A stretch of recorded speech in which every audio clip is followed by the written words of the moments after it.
Have you ever wanted this car? Well, you can't have that car because that's Travis Pastrana's car, but you can have this car.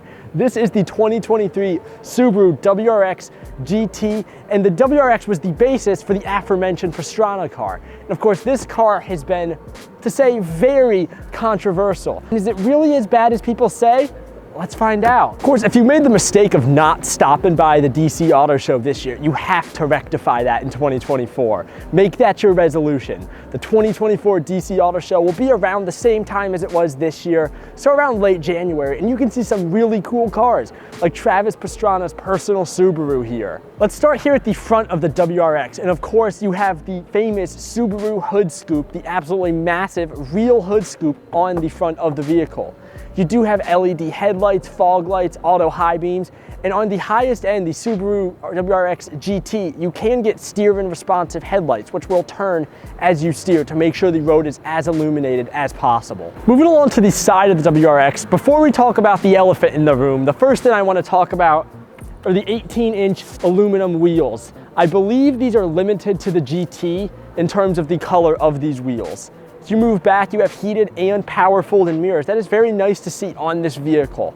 But of course, the aforementioned elephant in the room. I mentioned earlier, this car has been very controversial. A lot of people don't like this plastic cladding that runs across the bottom of the car, similar to what you might see on the Forester or the Outback. And I have to say, I do agree it doesn't look great, especially with some of the more vivid colors. But I think it really works well with this gray, and I think it really ties into Subaru's heritage as a rally company. But let me know what you think about that in the comments below. Moving along to the rear of the WRX, you can see the aforementioned plastic along the bottom does continue along the back of the vehicle. You also have this tiny little rear-mounted spoiler, and you do have the quad exhaust tips. However, it is not a real quad exhaust. If you look underneath the car, you can see there is only one exhaust pipe coming from the engine that is later diverted into four. So you're not going to get the true performance of, say, a dual quad exhaust. Opening up the trunk of the Subaru, you will find 12.5 cubic feet of storage space back here. And this is a 40/60 fold. However, I don't like that on a vehicle like this that is supposed to be kind of outdoorsy. Both me and Jake had the same idea that there should at least be like a ski pass-through or some way to open up the middle seat. So if you want to put, say, skis or hiking poles or something long through the vehicle, you can still have two full-size adults sitting in the back without losing that seating space. You join me here on the interior of the Subaru WRX, and I have to say this is a rather handsome interior. Of course, one of the main features of the GT trim is these Recaro seats. These are only available on the GT trim, so if you want these, you have to have the GT trim. They are 8-way power adjustable. However, if you want more adjustable seats, the lower limited trim might be better for you, as those will be 10-way power adjustable. Another cool feature standard on the GT is going to be the power moonroof. This is optional on both of the lower trims, and on the lowest trim, you cannot have it. Of course, some other nice features about this interior include the red contrast stitching, which really helps make this interior feel less dull. You also have the 11.6 inch infotainment screen, which of course Subaru has oriented more vertical than other companies.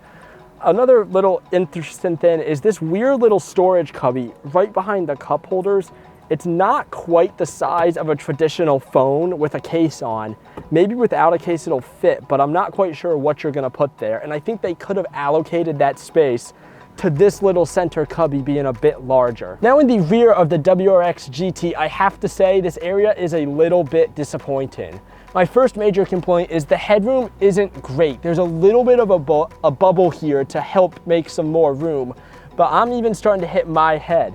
You also don't have vents back here, and I would say the Subaru is a car you would reasonably take people in the rear of, so not having vents is a huge downside. You also don't get rear heated seats. That's not too big of a knock for a vehicle of this price point. Of course, the front seats are heated. You also have this very janky outlet cover, which I could see a kid playing with and potentially breaking if they did that for too long. Of course, you can pull down your little center area here for some very, very shallow cup holders, I might add, about the length of my thumb. I think those need to be a little bit deeper.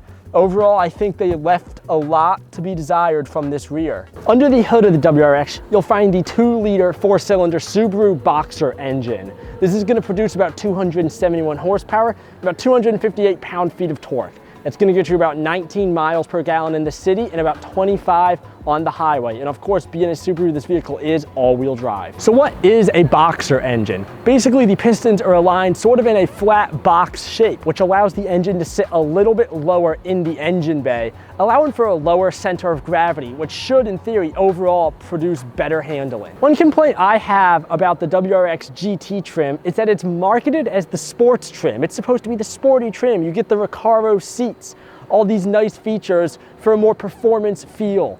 My one issue is it's also the heaviest of the WRX lineup.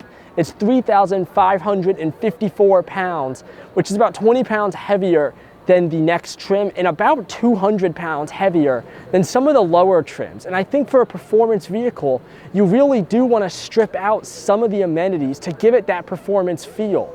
It really feels like this car has a bit of an identity crisis. They have the limited trim, which is supposed to be like the top line cruiser, the tourer, the vehicle that's nice to ride in.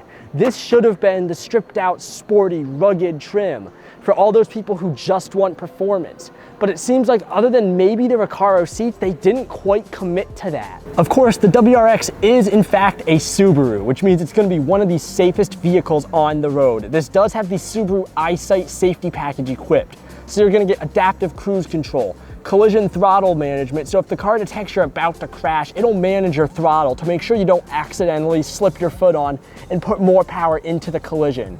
You'll also get lane keep assist, and you'll also get pre-collision braking. And if a Subaru has that EyeSight package, it has the highest possible score you can receive for a forward collision.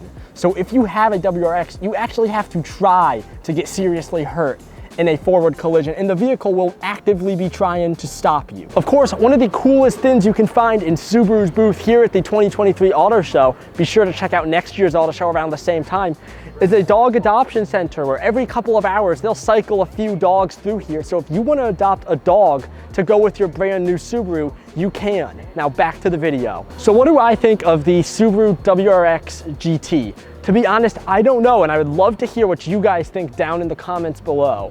Like I said, I think this car has a little bit of an identity crisis. I think it really wants to be a sports performance vehicle, but they just didn't quite take it off the leash enough. I think they really could have trimmed it out a little bit and made this a truly crazy performance vehicle.